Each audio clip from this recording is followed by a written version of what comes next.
Can you dig it, sucker?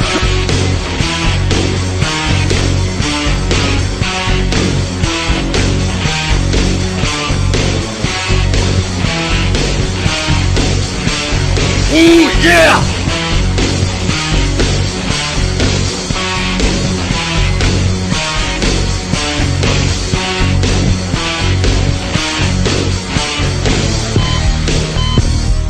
We boo you because you're both a couple of world-class international a-holes.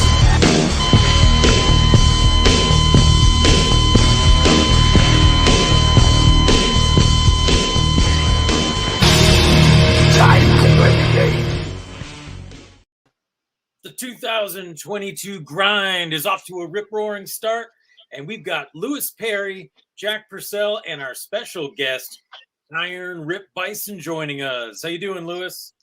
I am good. And look, he just popped right in. I thought that was the intro. I am doing really good, Jack. How are you? And Rip, what's going on, brother? How are you? We're here living, loving, breathing, whatever you want to say. Grinding.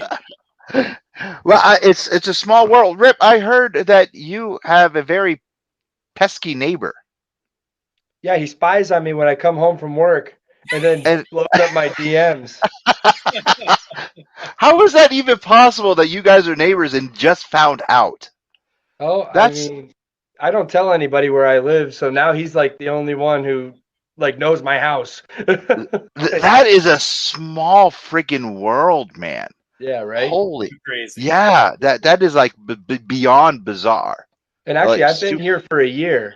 Well, this is my family's house, or my what do you call it? So I moved in to take care of it, and so I've been here for a year, and it just took us to last month for you to realize that I lived here, so I was doing really good.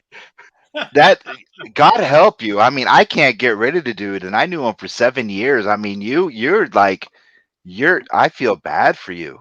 Holy hell. It's not too bad. He hasn't showed up on my doorstep drunk yet, so that's pretty good. Not yet. Not yet. Jack, please, this is your show. This is your time to shine. Please take care of our guests. And if you have a comment, if you're just tuning in, if you're just listening, please post a comment for Rip, myself, or for Jack. Jack, this floor is yours. All right, when you guys comment, keep in mind, Lewis will interrupt me when I start reading it, but give it a minute and he's going to work it out. Wolfie's already with us, and he says, "Who?" How you doing, brother? Okay, and Jack, go. Wolfie. All right. So, Rip, it is, first of all, pleasure to have you here because Lewis and I have seen you wrestle at a few different companies. I've, of course, seen you at the Grind, which we're going to talk more about. But also, I've seen you wrestle with Blitzkrieg, and I know most of your work from Limitless. And my son was traumatized when you beat the snot out of Nick Stapp, who's his favorite wrestler, CPA. So he was traumatized when he saw you beating the crap out of him in that match. I think it was last year in Limitless, right? Yeah, yep, it was last year. That was a really fun match. I really liked that match. And Nick really brought it that day. He really wanted to play, so we played. Yeah, he chose the right partner to dance with. That was a really fun match. You know, it was awesome. I actually wasn't expecting that out of him, but he really wanted to go, and it was nice to also there were some points where I stepped out of my normal game anyways with him and stuff. I think I even threw a couple lucha moves in there because what the heck? Yeah, I know you did because it was funny. I remember when, and I'll get into this a little bit later, but I remember in your match against Warhorse just this past weekend at the Grind, you did not only, I've seen you do a Hurricane Rana. Like, I think you did it in that match we're talking about with Nick, but you did a top rope Hurricane Rana with Warhorse in East Hampton. That was insane. Yes, I do. That was unbelievable. You know, and I think it's one of those things, like, it's so easy to shoebox people, whether they're artists, professional wrestlers, whoever. And I think a lot of people just think of you as a brawler and a big hoss. And then all of a sudden we're watching a top rope Hurricane Rana. Yeah, sometimes you got to sprinkle in a little bit of pizzazz in there. You can't always just punch and kick, you know. Yeah, those are good too. The chops are always impressive. And I have to say, seeing those lariats and clotheslines in person is almost like you can feel it. When you see it on TV, that, you know, I wince sometimes, and some of these guys, I feel bad. But the finale of that match with Warhorse, I mean, I thought his head was going to pop off into the third row. It was really stiff. I was really trying. I have these really stubby and fat arms, so they're pretty good at making some noise and also giving out a good club once in a while. So yeah, that's why I like that move too. Also, you can do it out of anywhere and stuff. So it's just a really versatile move, and I've gotten pretty good at it because I mean I think I got 5 moves of Doom, really, and 3 of them are lariats. Yeah, I mean, and you unloaded all of them that night, which we're going to talk more about the grind.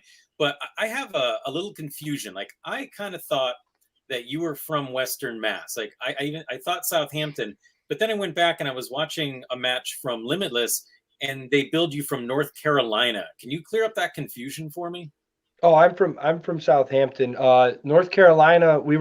That was when Perry Von Vicious and I tagged together as Team Mad, and one thing we were, with his, it's funny because he kept that gimmick and he's rolling with the monster truck, human monster truck thing. Yeah. Well, the monster truck Gravedigger is from a really cool town called Kill Devil Hills, North Carolina. That's where his shop is. So we're like, man, we were coming out wearing spikes and leather and throwing people around. And we're like, what's a really badass name of a town that we can come from that isn't Southampton, Massachusetts, So we chose Kill Devil Hills. Hey, what's wrong with that? No. What wrestler ever came from Southampton, Massachusetts? Come on, other than me. Yeah, it's not exactly parts unknown. Yeah.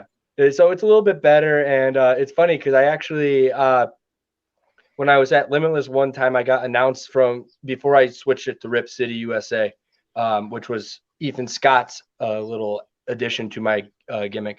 When I was announced against my first match against JD Drake, he obviously is from Shelby, North Carolina, and he was like, "Oh, you live right down the street from me. Why didn't we just fight down there?" And I'm like, "I don't really live there, JD Drake." That's awesome.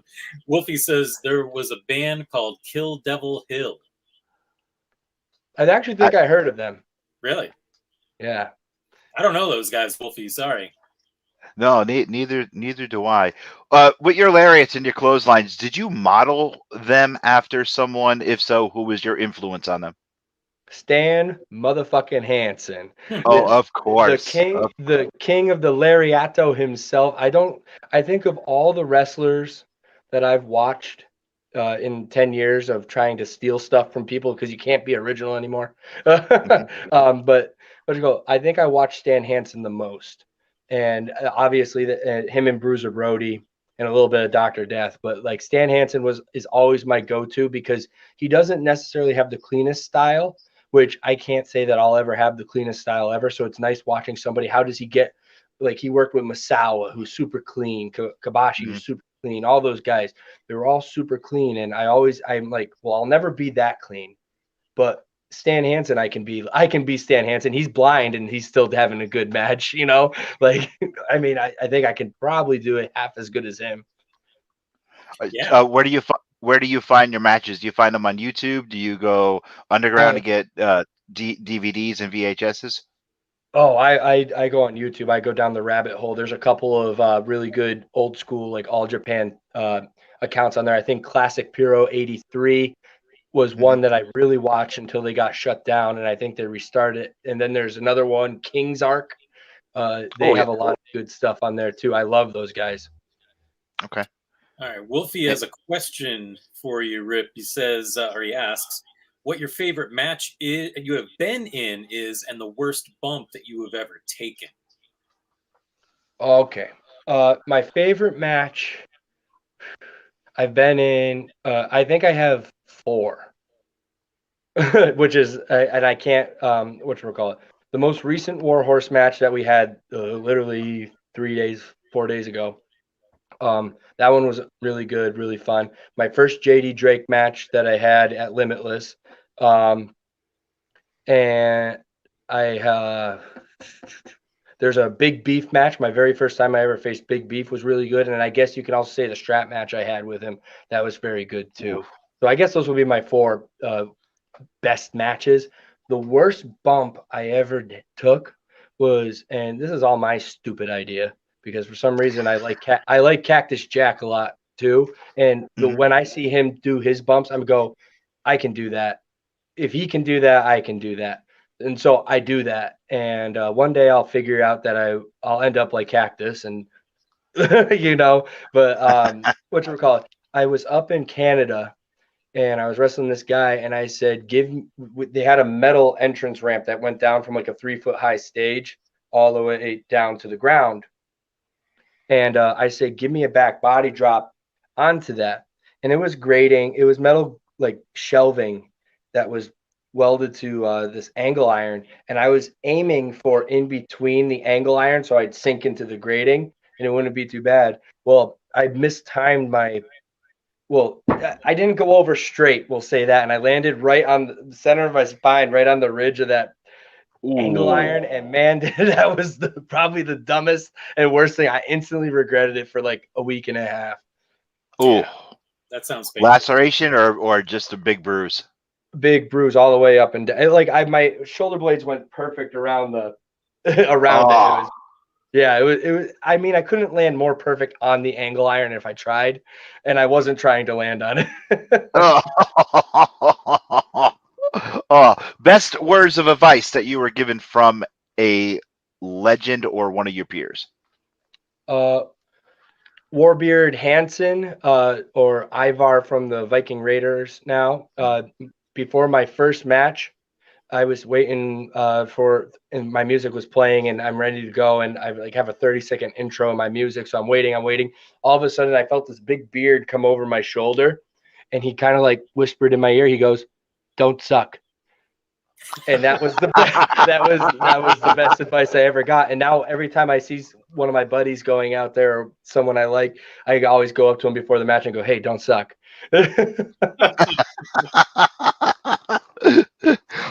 Who picked your theme song? Oh, me. I love Joan Jett, and I Hate Myself for Loving You is the song that I chose. And that song, that line actually represents exactly how I feel about the wrestling business. I hate myself for loving it so much, you know? And so every time I go out there, I'm like, yep, I'm doing this again. Why? Here we go. You know?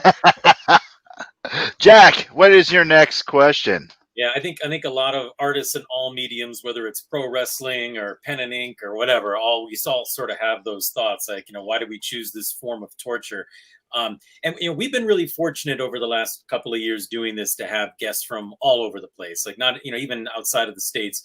And you're one of maybe the first guy from Western Mass that we've had. And being that we're based in Western Mass, I wondered if you could tell us a little bit about the process of where you got trained and how you chose them. Because I've got some years on you, but I had this crazy idea that I was going to be a pro wrestler.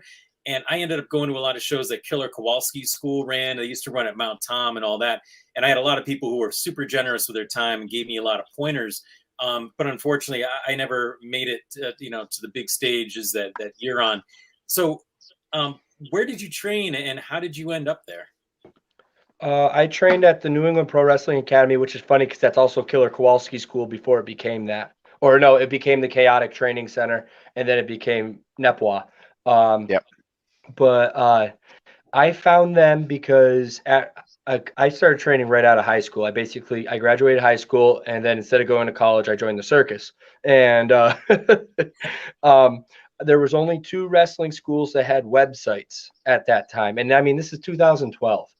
And like none of the schools were really, you had to know somebody to really get in. Now it's more public, but it was NEPWA and Top Rope, which was Spike Dudley's school at the time. And I was like, okay, well, Top Rope sounds a little bit cheaper. But then I looked at their website and it hadn't been updated for like 9 years, while NEPWA had been updated like within the week or a couple of days of when I searched. So I'm like, okay, this one looks like it's active. I'm going to go there, seeing as though it's the only one here. And then it took off from there. So I was driving out to Lowell for the first 2 years of my career 3 times a week to go train. Wow. With the Chaotic School, was that post or pre Randy Miller? Because Chaotic was actually owned by Tom Davidson, sold to Randy Miller, and then to the current owner.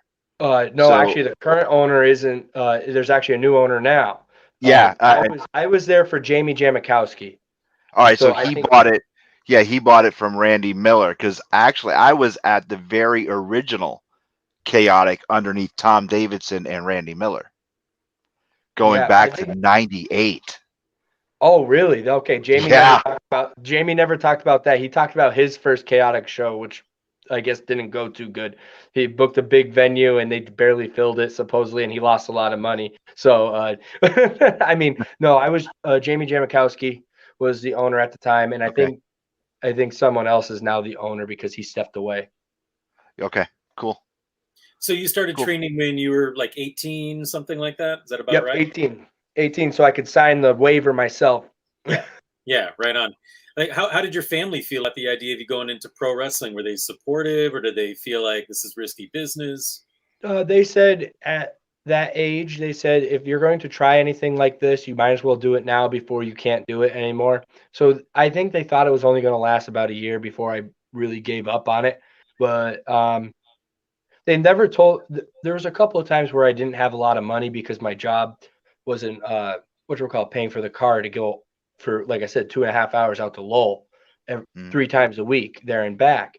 And like I didn't have a lot of money, so there's a couple of times I borrowed some cash, and like my dad had a really big sit down talk with me, and he said, "Hey, if you're going to actually commit to this, you need to get a better paying job and get that so that you can support your hobby. If you can't support your hobby, then you better go full time into a job and forget the hobby until you can support it." So I was lucky enough that I was able to find a better job, and here we are now doing it.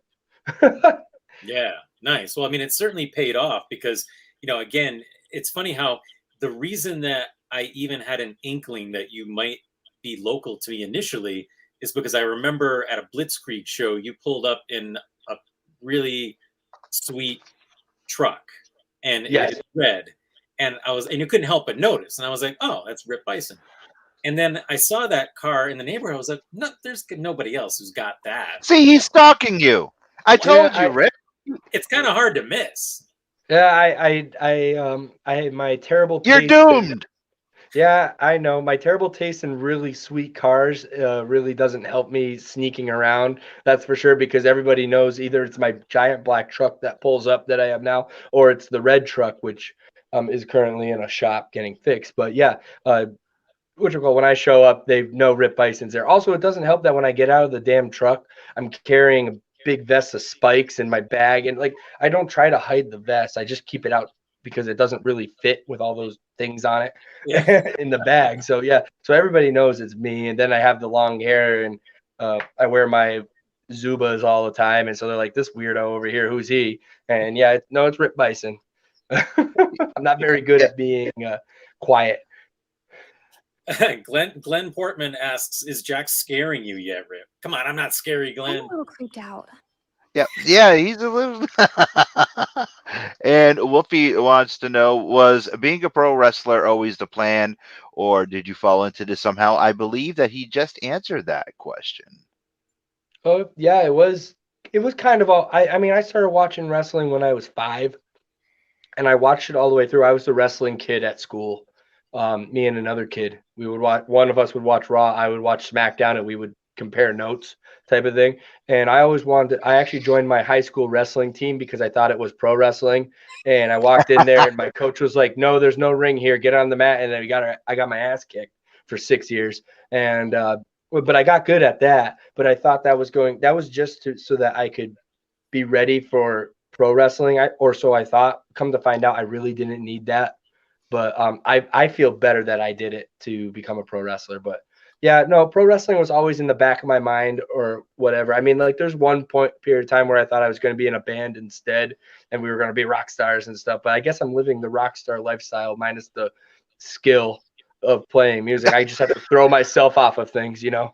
I would ask what instrument you play, but I see guitars behind you, so I think we're answering the question.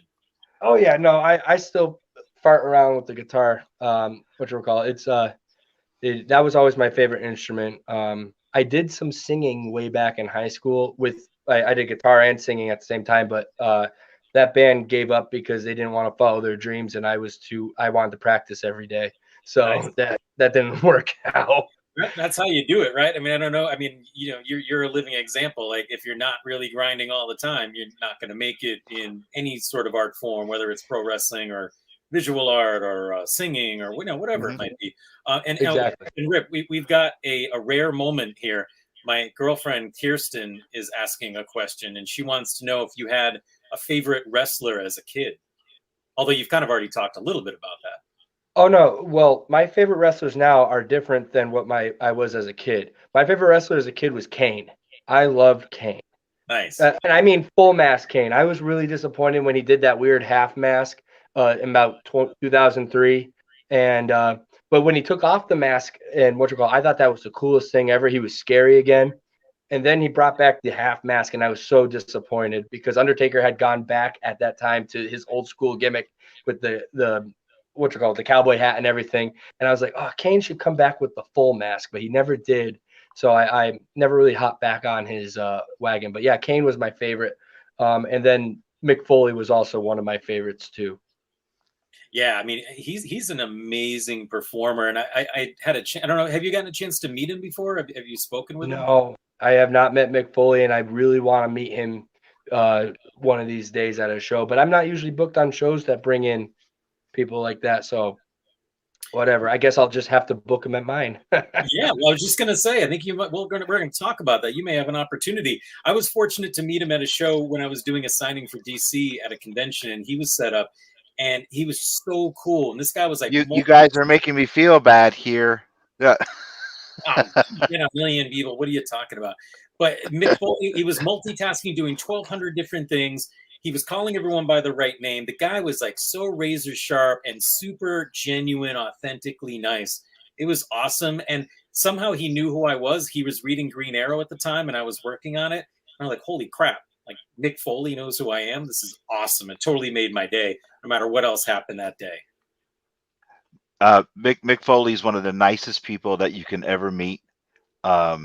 He's one of the greatest interviews that I have ever had, and just an all-around nice guy. Yeah, man. One day I'll meet him. One day I'll tell him I do his cactus elbow just for him, and he'll tell me why. Why are you doing stupid things? You stupid man. I remember watching the match too, where you did like a very Mick Foley like elbow drop to the floor. It might even have been against Nick Stapp. I can't remember which match it was, but it's every one of my matches. It's in every single one of my matches. It's one of my go-to. I like throwing myself like that. So yeah, no, it's one of my go-tos. Ode to Cactus. It looks like it really hurt. I mean, like when you're landing on your hip, it just feels like you got to have a very specific kind of physique in order to do that and not walk away just grimacing in agony. I was on a show about October last year where the floor was it felt like it was mats, but when you actually landed on it, it was like landing on a concrete. And I hit the elbow, and I looked up to a woman in the front row, and I went, I only have 4 more years of doing this move before I need a hip replacement. And yeah, I feel it all the time. I wrestled Matt Taven a couple months ago, and I said, hey, I'm going to set you up for the thing, and I'm going to miss it because he's a former ROH champion. He might as well move out of the way of one of my 5 moves at Doom. And he goes, why? Why would you do that? Why would you? And I'm like, no, I'm gonna overshoot you. I won't even touch you. He's like, no, I'm not worried about me. Why? And I did it, and it made the most disgusting noise. It was like if you throw a ham at a wall or something. It was gross. And he just goes, what is wrong with you?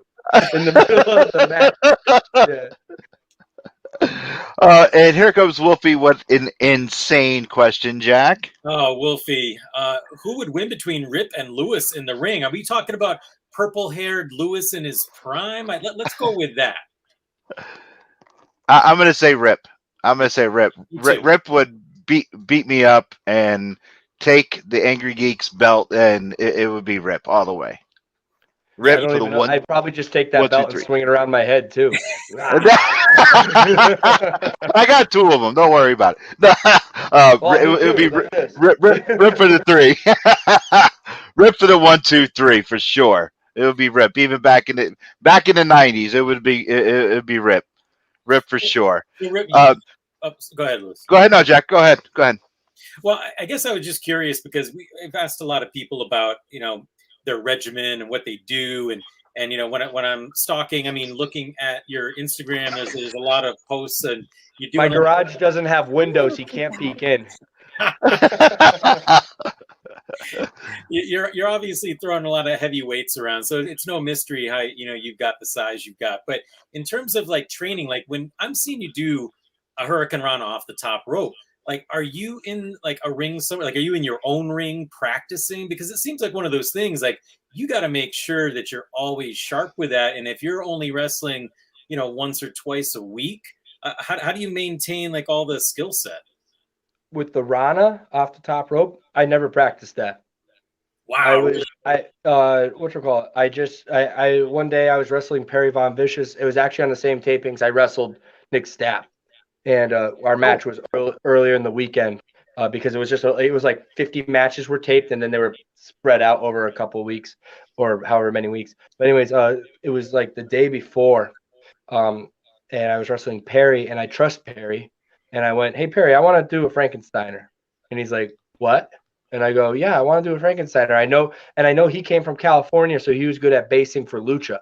So he's taken them before and good, and he could protect me." And I said, "I want to do it." He's like, "Okay, yeah, we can do it. Just watch your neck." And the first one went off pretty okay.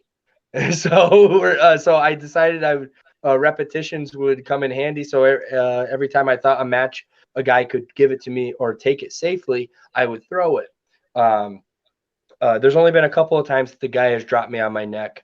Actually, the Nick Stat match was he was trying to make sure I would over before he went, and I just landed right on my head. That was a pretty bad one, but what you recall it, and he felt really terrible about it. I'm like, don't worry, it's my stupid idea of doing the damn thing. I'm 240 pounds trying to flip my body around above and I mean the top rope is only maybe 4 feet off the ground, so you don't have a lot of room, and you're falling and trying to do it. It's actually, when you think about it, it's like, why would I ever do that? But again, my Mick Foley mentality comes in, and why wouldn't I do that? Like, so Right. yeah, no, I didn't actually ever practice any of my lucha stuff. Even the head scissors that I can do, I've never practiced it. I just watched it, and I'm like, I can do that. That's easy. Just do it. Wow.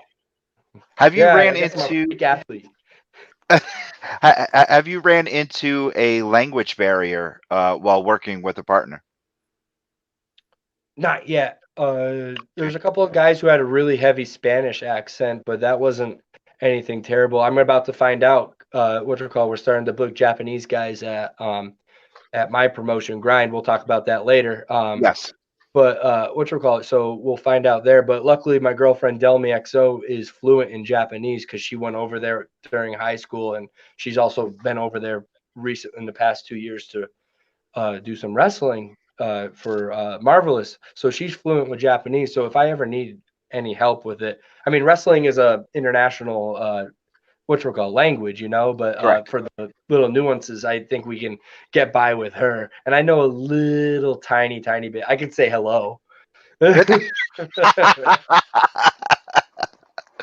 What is the one match that you want to have that you have not have yet? The one gimmick match that you want to have. That gimmick match? Yeah. As Rip? I'd like to have a cage match as Rip. I've had a cage match as my previous gimmick Tomahawk, but as Rip Bison, I would want to have a cage match, and I would do something stupid in it for sure. I'd probably definitely go off the top of it. So nobody booked me in a cage match, I might die. You have your own promotion. Don't book yourself. But see, I'm the cheap talent. I'm the free talent at the promotion, so I'll book me in anything. There you go. Okay, who besides Mick Foley, for one of your shows, who would be your dream booking? Bruiser Brody. Oh, okay. Besides Bruiser, a talent that is with us. A living talent? Yes. Yeah. Because I would tell you if you want, you got to go with my hero. But what you call He's no longer with us. I would think Minoru Suzuki or Ooh, Jun Akiyama. Those would be okay. the two. Those would be the two I'd bring in because they're just so perfect for what I think wrestling is. And Mhm. out of the current wrestlers, they're like the only two I really watch who are active, I guess. There's a couple other guys I wouldn't hesitate to bring in, but those two are probably the main ones. Okay. Nice. What made you start Grind? I wasn't getting bookings. I Fair wasn't enough. getting no. No, fair enough. I mean part of that was that's a really rough statement of what actually it meant. Grind was I had a lot of dream matches that I saw dream matches I thought of that would be cool and stuff with myself. And everyone's very territorial where they wrestle now, and they're Mhm. trying to get it past that, but it's still a territory thing because of the pandemic. Everybody went into their tiny little circles and they had their little filming thing, and they don't want to leave those guys and bring in new guys. So, like, I wanted to build a promotion that would break those barriers right out of the gate. Like, what you call I'll get the Southeast guys up here. I'll get the Midwest guys out here. I have some California guys I'm thinking about bringing out here, but that's just California flight is so expensive. But anyways, we have to plan that out. But I just had all these matches in mind, and then I would also see other guys doing well, and I'm like, oh, what if I book this guy with this guy? And and Delmy really wanted to run a show again. She ran a couple benefit fundraiser shows way early in her career, and she really liked doing it. So she wanted to run another show again, and I told her, "Hey, if we're going to run a show again, let's not do a one-off. Let's do a real promotion. Let's do it Mhm. monthly. Let's make it what you call because then you get your itch of promoting, and I get my itch of booking, and let's make some money out of it." And so that's really what Grind was about. And then another part of it was that her favorite style of wrestling and my favorite style of wrestling is uh, what you call Japanese style. And it's any of the styles. I don't care if it's King's Row or Strong Style. I like how they treat wrestling in Japan. And there's not many promotions, and especially in New England, that do that. They don't treat wrestling like that. They have it's either old school style like WWE or TV wrestling, as I like to call it, because now TV's tried to adapt, but it's still TV wrestling. And then Mhm. there's the super indies and like the party shows. Well, I want to do a wrestling show that is like this is a sport and but not catch as catch sport. I wanted to do like puro sport. So Yeah. that's where grind came from. It's me itching my own fantasy, of wrestling, what it should be. Like, where did Grind come from? Why Grind? The Oh, term, the name. why the Yeah. term grind? Well, I always one pro wrestling grind is kind of knocking off pro wrestling Noah, but I Okay. couldn't use anything weird like Noah because I never really understood why they chose that. Um, Other than what I think is the mass exodus of all Japan guys to Noah, and Yep. that's you know, but Grind is actually an idea from the commentator Johnny Torres. I don't know if you ever heard him. He does Blitzkrieg commentary and he does Yep. Limitless commentary, and he's one of my like 4 or 5 insiders. Like if there's anyone who has an ear on what goes on in Grind or has my ear, he's one of them that I run things by. Not all things, but some things. And I was like, I need a name for this promotion, and I want it to mean something. I wanted this promotion to be for like the workhorses that aren't always booked, And he's like, what about Grind? Like Grind Pro or Grindhouse Pro. And I was like, okay, there's already a Grindhouse Pro, but there isn't just all capital grind. And I try to represent and book all these guys who are maybe not so heard of. Like we had on last show, we had Ryan Gallione, who's such an unsung hero. He's so great, but he's not really going out anywhere. And I want a place for these guys to show what they can do and help. Some people in some circles say that I'm one of those people, like I'm unsung and no one really gives me the time of day yet. But this is where I want to flourish, and I want everybody else who's like me to have that opportunity too, and have a really nice stage to show what they can do. So that's where grind is. It's for the grinders, man. Everyone who puts their tooth to the anvil, you know. Well, I applaud you for that. Glenn is coming in with a great comment. Jack, you want to read that? Yeah, Glenn's asking a great question. Is there anywhere online that he can watch some of the grind shows? IWTV Live on the app, on the website. We have a promo code GRIND you can use for your subscription. It'll take some money off for you. I don't actually know how much money, but there is some money that comes off. And we only have 2 shows up because we only did our 3rd show last Friday. And but that show should be coming up maybe next week.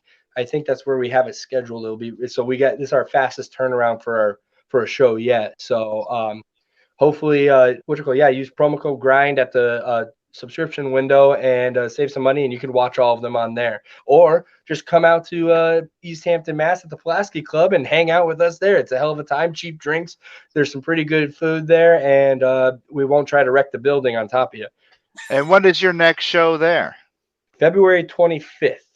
February. And will you have time for a TV star there, or public access TV star? Well, we have plenty of space if you want to come by and hang out. But I'm gonna have to charge you for a ticket. Oh, yeah, I would definitely. Hey, the lead or one of the guitarists of heavy metal band Anthrax was there at the last show, and he paid. I know for a ticket. he lives in the area. Yeah, he lives in... yeah. So he paid for a ticket. So I mean, is public access bigger than Anthrax guitarist? I don't know. That's up to you. Oh, damn it! How about if I bring a guy from DC Comics with me? He already buys tickets too. Yeah, I'm there, man. I'm there. Fine. So I'll give you a discount, $30. How about that?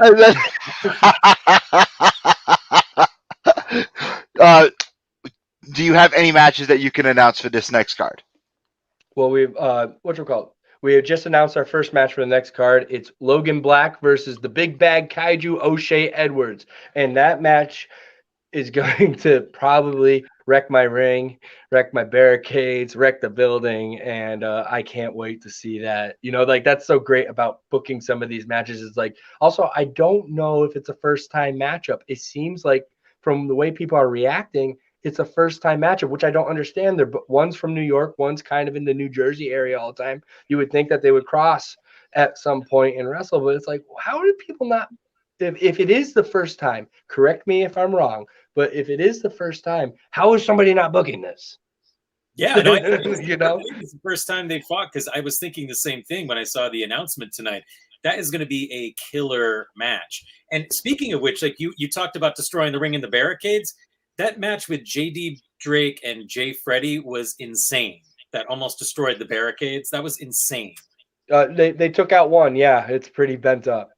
Yeah, I know. I was standing right next to it. I was almost like underneath it. So I'm glad I was a few feet away. Luckily, it hit wrestlers. They were sitting there. When I heard the crash and bang, I looked over and it was on top of people. I was like, "Oh no, this is insurance." Oh, good God. Yeah. And I was so nervous. And then I walked over there and I saw that it was wrestlers who actually helped out with the setup. And I was like, you're fine. I don't care about you. So when is bell time for this big event? I'm sure we're going to have you on, prior to this to promote the event even more. But our audience wants to hear more about this. When is bell time for this big event? 7:00 is doors. 7:30 is bell time. If it's an indie show, probably aim for 7:45 because we never start on time. But it'll be pretty quick. It's our shows have been pretty much 2.5 hours. Bell first match to last match when everybody walks out. So we're not going to take up a lot of your time. I hate shows that are that long. Okay. No one wants to be at an indie show for 4 hours. No offense to all these guys who book 12-match cards. No one wants to be there for that long. It's hard enough to watch TV. The 3 hours of TV that are happening on Monday or both shows that they're doing. That's asinine. All right. And Wolfie says, what is the website for Grind? Not where I can watch, but where I can see the roster and other stuff. So I think we're going to point him to Instagram. Instagram and Twitter is really the only place you can really. I mean, we have a Facebook page that we try to keep updated, but it's not updated as quick as Instagram and Twitter. You can find us on those two at Grind Puro is on both Instagram and Twitter. That's Grind Puro, all lowercase if you really want to be touchy about it. Nice. Well, you know, I gotta say, for the people who have not been to a pro wrestling grind show, I saw one of the all-time best women's matches that I've ever seen live. When you had Becca against Davian, that was outrageous. Yeah, yep. No, what you call that was a pretty good match. I just saw a comment come up on here. It's Puro, Puro. I think I slurred my words a little bit. Sorry. Yeah, we don't want to send people to pyro sites. Yeah, we don't want them going to pyro sites. It's Puro. Yeah, don't be setting shit on fire. Yeah, Grind Puro, Puro. But that match was insanely awesome, I have to say. And there's so many, but that one stood out to me. And I don't know for you if it's hard to probably call because there's so much happening for you when you're running the show and you're booked on it, and you know there's a million things happening. But that match blew me away. And Travis Huckabee against Perry Von Vicious was an awesome match to end the show on, because when I was first looking at the card, I didn't know what were you going to end it with. I kind of thought you and Warhorse would end the show, but you guys set the tone, and that final match was really physical. Yeah, well, the thing with Perry and Travis, it's the only match with a story, so might as well put that on last. You know, in my opinion, everyone else was just a kick-ass match, but we're trying to get more into the story involved with our wrestling and stuff. And Perry and Travis had already because Travis had jumped young Jay Lee at the previous show. Right. And Perry came for the save. It had a story, and might as well. And it seemed like a lot of people were really behind it. So I was like, oh, I don't want them leaving after their match, so I'll make them wait for that one. And I think it really. I was nervous when I saw the whole card finally come out. I'll be honest. I was nervous. I was like, I'm glad that we stuck with our guns and put that on last. It was always going to be the main, but there was like the JD Drake and Jay Freddy match that could have easily have taken the spot. Yeah. Logan Black and Galleon, it could have taken the spot. Hell, anytime. I think anybody who sees a wrestler promoter thinks that I could have been in the main event because I'd booked myself there. But no, I think Perry and Travis was the best choice, and they stepped up. You know, they stepped up to the challenge of being the main event following that card. You know. Yeah, Travis got busted open the hard way too. He was bleeding. Yeah, he bounced his head off the guardrail pretty good. Yeah. Ooh. Yeah, it was a great match. And here's a question that I had, and I'm sure I was, talking to some of the other fans there while I was hanging out. And I wonder, knowing that this is a very young promotion, we're only 3 shows in, 4th one coming up on February 25th. Have you considered the idea of a championship? Oh, it's in the works. Nice. It's in the works. We have a lot of no, not that championship.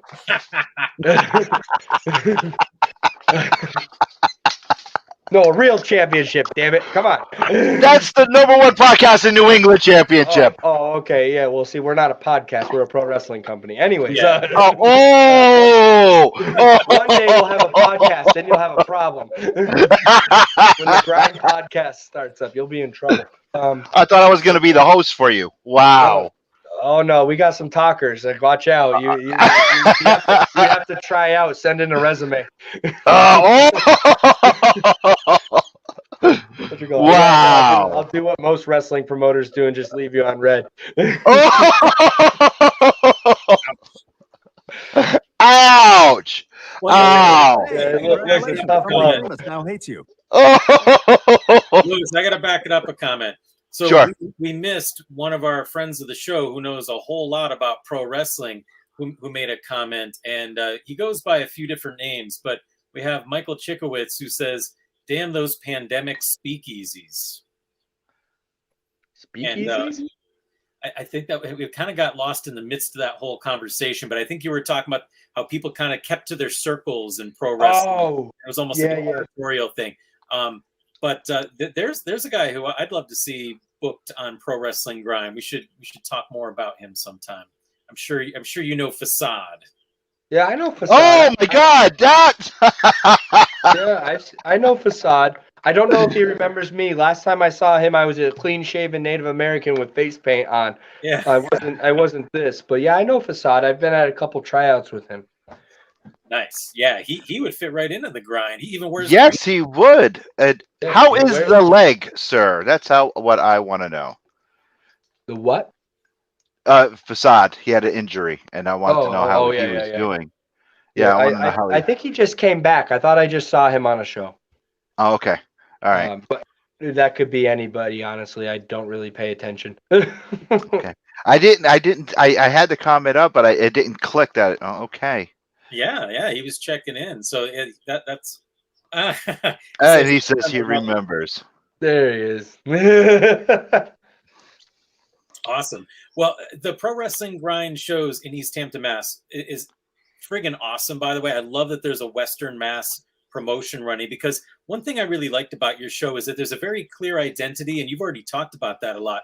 But beyond the ideology is also the visual, and of course, leave it to me. I'm focused on the visual, but the green and gold logo, the ring, because sometimes when I've been, and Lewis and I have been to a bunch of shows together, you go to different promotions, and from time to time, it's kind of easy to forget which one you're at, because there tends to be a ring that's all kind of generic, and it's the same thing in terms of presentation. But when you go to a Pro Wrestling Grind show, it's completely unique. So who came up with that look? Was that your sort of vision? Oh, yeah. My number one idea with going into starting promotion was production value. I wanted to be different. I wanted everybody to feel like when they walk into it and they see how nice the setup is, that they go, okay, I want to work. I want to do a 15-minute match here because it looks so nice. And it really paid off. It was a lot of money up front. And I think that scares a lot of promoters. They don't want to spend a lot of money up front. But now I don't have to spend money on that. I have all that. It's all everything in there is I own, and so like I don't need to rent it out. I just rent people basically, which is terrible to say. Wow. Excuse me. No, it makes total. No, it makes total sense. I have a lot of unpaid interns. Anyways. No, seriously. I mean, all of my equipment, all my cameras, all my lights, I own it all. Instead of, so I totally get it. All the computer, all of the equipment, I totally get it. You just rent people to work for you. So I totally get what you're saying. Yeah, and I think that was just the smartest. Take the hit, take the big hit, spend the money on it. Buy, like I bought that brand new ring. Like the first bumps were me and Warhorse in that ring. That's how new that ring is. I bought the canvas because I wanted it to stand out. The entranceway, I've actually been getting promoters messaging me on Google or Gmail, and they're going, "Hey, how'd you make that?" And I'm like, "Well, I bought the stuff and I put it together." The ring, is it 16 by 16 or 18 by 18? 18 by 18 tall boy. Oh, wow. Yeah, no, Okay. it's a bit. We need big high ceilings. It really does make an impression. I mean, I feel like that's sort of an investment in your craft is such an important thing. And like you said, not everyone does it, because I've been to other shows in East Hampton that have run before. And I honestly, no disrespect to whoever promoted it, I don't remember the name of the promotion. I wouldn't know that promotion if they're running somewhere else, because nothing stuck in my head. But when I go to a grind show, when you walk in, bam, it's the black, green, and gold. And even the entranceway, when everyone comes in, the lighting, and even the barricades, like that shiny black barricade. It's not like that, typical one you'll see, just like the generic metal barricade. So I feel bicycle racks. Yeah. Having that identity is a huge plus. Yeah, plus we have the light. We turn off all the lights and we just have our 4 spotlights on the ring. And like I said, we were really trying to go for, let's focus on the guys in the ring. Let's let these guys shine. We don't need to do all this buzz online. We don't need to do all these crazy vignettes and stuff. And like that was something over the pandemic that I also saw, was a lot of people were going into what WWE did with the like cinematic matches and stuff. And I was like, what if we just do a promotion that's just wrestling? We don't need any, but I mean, I want my bells and whistles to be on the entrance with all the lights and smoke and stuff.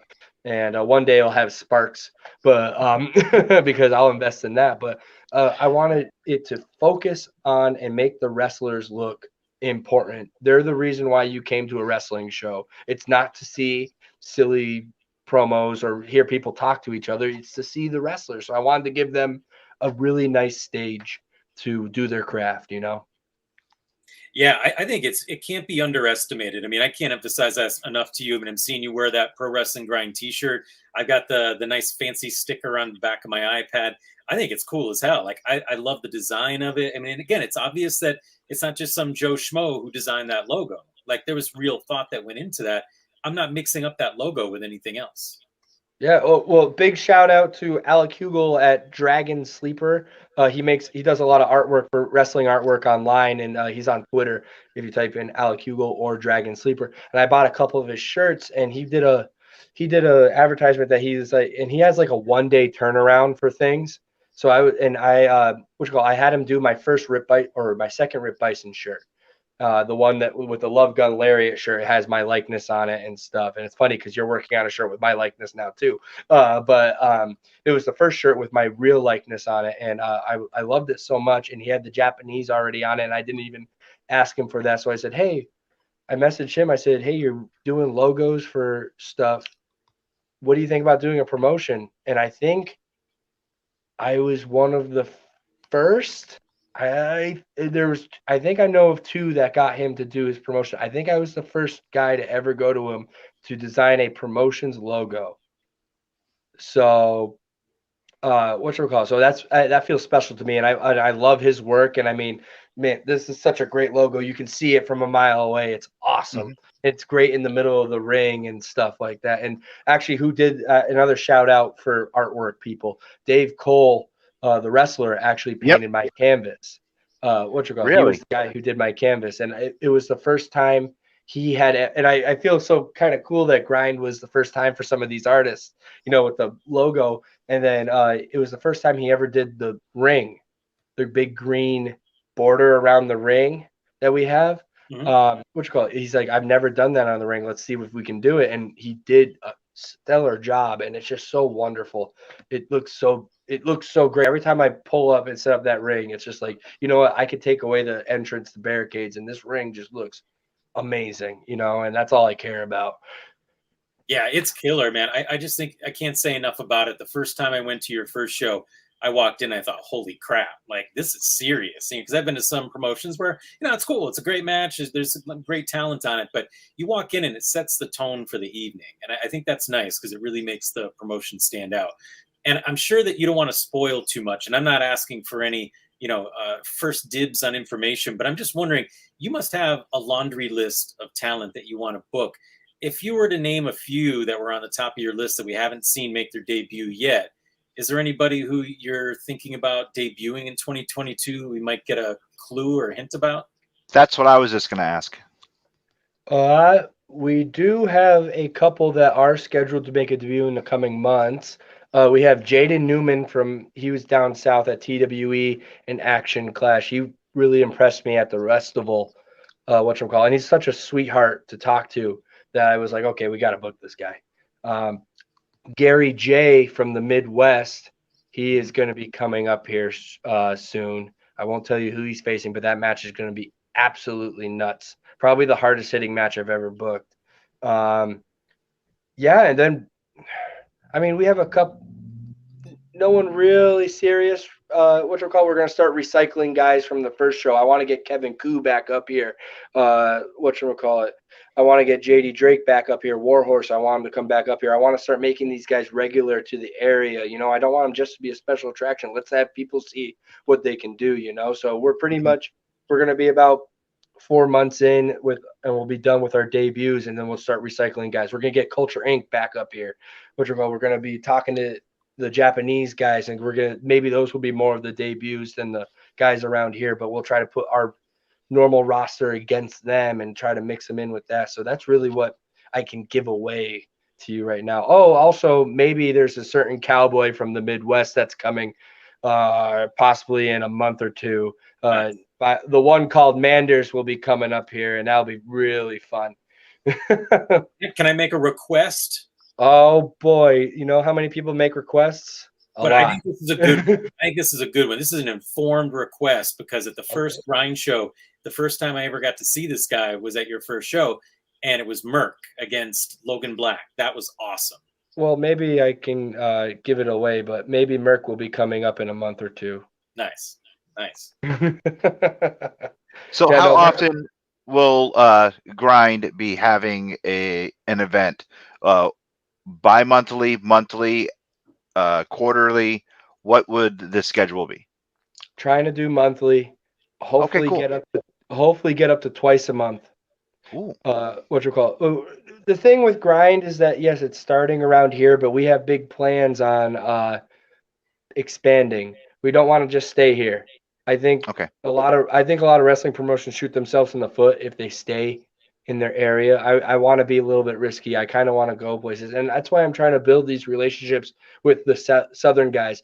I want to do a Grind versus Action down in Tennessee. I want to go to the West Coast where it's West Coast Pro versus Pro Wrestling Grind for a day. I'll bring 5 guys. They bring 5 guys. We have 5 great matches. I want to build something like that. I want to be a little bit bigger than Western Mass. Western Mass is a really good home and a really good starting place, but there is going to be an expansion of this, and I'm so excited to it, and I think I have a good enough team that we can do this. We could take over. Nice. So, I guess the other thing I wanted to throw at you, because we've only got a few minutes left, and we appreciate all your time. Do you have any goals for yourself beyond, obviously, the grind we're talking about is a big priority, and a lot of really where I know most of your work is from Limitless. Do you have other companies that you'd also like to make appearances in during 2022? I'll wrestle anywhere. Honestly, if any promotion can message me and I'll probably show up. I love wrestling that much. My biggest goal though is I want to be like the old school gaijin who went to Japan. I want to be like Stan Hansen. I want to go there for 4 weeks, come back for a week, go there for 4 weeks, come back for a week. I want to do that. That's my dream. With Grind, I want Grind to get big enough to where I don't have to be at it, so I can do that. I want to be over in Japan getting phone calls from a booker going, "Hey, what do you think about this guy?" And I just don't have to be at the show. Then I just have to go, "Yeah, no, yay or nay." That's what I want on my product. That's what it's so far away and it's such a reach for it. But I think for me, if I set that goal, I think I'll actually achieve it because I just want to work hard, man. I don't ever want to not wrestle. I don't ever want to, a lot of people go, "Oh, would you ever want to go to AEW or WWE?" And I'm not trashing those places, but I don't see myself ever wrestling there. I need a 15-minute match. I can't do a 3-minute match. No one will care. I'm just a bearded, long-haired guy in a 3-minute match, Give me 15 minutes. I'll show you what Rip Bison is. I don't want to change my name. So, yeah, my goals are going to Japan and being my own thing. That's awesome. I feel like those kind of goals are the ones that happen. When you can visualize it, you believe it, you see it, it can become a reality. And I've seen so many instances of it happening. So, for me, like when I hear you say that, it feels very authentic, and I'm a believer in that. That's what I was just going to say. Rip, for the bottom of my heart, I was just going to say, put it out to the universe, and the universe will give it to you. Hopefully, or they'll kick me in the nuts. I don't know. I'm the firm believer in that. And if you believe in yourself and you believe in the universe and you put it out there, nothing will stop you, brother. I wish you all the best. I was on complete good behavior tonight. I was completely captivated by everything that you said. And you were one hell of a guest. I'm not that mesmerizing. Come on, is it my no, dude? It was great.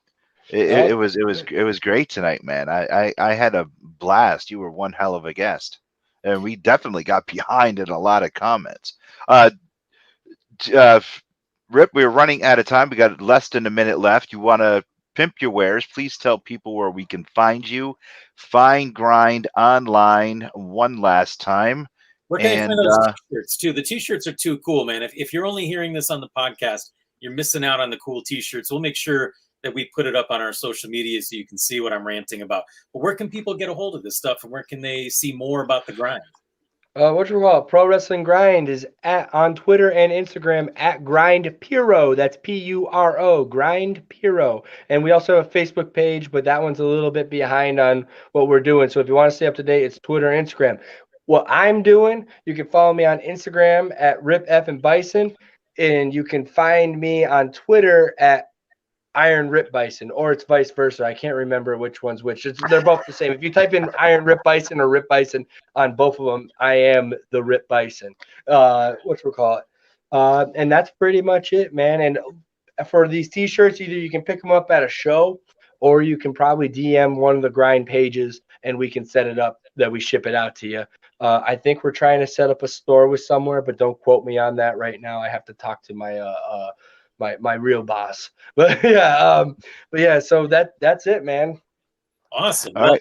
If you don't mind hanging for a second as soon as they go off the air, we just wanted to say a quick goodbye to you, but we really appreciate your time. And if you haven't been to the Pro Wrestling Grind, it's about time to make it to Western Mass and all different locations in the future and check it out, because they have been killer shows. You can find us on social media at Faces and Heels Podcast on Instagram, Faces and Heels on Facebook. You can find me at Jack Purcell Inc. INK on Instagram and Facebook. And if you're into supporting the arts, go on over to Patreon, look up Jack Purcell, and you can see all of my first looks. I don't post a lot of finished art on social media anymore. And you can currently see the pen and ink version of the Rip Bison design I'm working on right now. It's the only place you Super can see excited for that one. It's going to be awesome. I'm coloring it tonight. Awesome. And you can find me each and every Monday night right here at Live with my sister from another mister on the Angry Geek Show. 7 p.m. streaming Eastern, and you can find me on the Greenfield Public Access Television, the South Hadley Public Access Television station, and every Tuesday night with my brother from another mother, the one and only Ink-slinging Jack Purcell. I am Lewis Perry. That's Jack Purcell. That's Rip Bison, and we are the Face and Heels Podcast. We will see you guys next week. Thank you once again for joining in, and stay safe, San Diego.